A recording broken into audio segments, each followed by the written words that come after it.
आणि पुढची एक महत्त्वाची बातमी आपण पाहूयात। शरद पवार यांची प्रकृती बिघडल्यामुळे त्यांना पुण्यामध्ये रुबी हॉस्पिटलमध्ये दाखल करण्यात आलेलं आहे। तब्येत बिघडल्यामुळे शरद पवारांना बारामतीवरून पुण्यात उपचारासाठी आणण्यात आलं। त्यांच्यावर रुबी हॉल हॉस्पिटलमध्ये उपचार सुरू आहेत। तर शरद पवार यांची प्रकृती स्थिर असल्याची माहिती डॉक्टरांनी दिली। तर घाबरण्यासारखं काही नाही आहे। कार्यकर्त्यांनी हॉस्पिटलच्या परिसरात येऊ नका असं आवाहन आमदार रोहित पवार यांनी केलं आहे।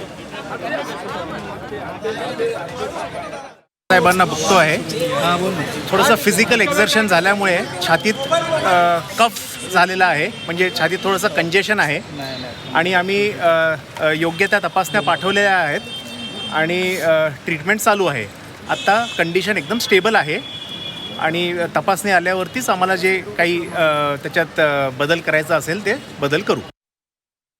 माझ्या अंदाजाने इथंच एखाद 2 दिवस ठेवलं जाईल आणि गाडीलीच त्यांच्या प्रायव्हेट गाडीली मुंबईला साहेबांना त्या ठिकाणी नेलं जाईल। त्यामुळे कृपा करून इतर पेशंटच्या हितासाठी इथं कुणीही गर्दी करू नये।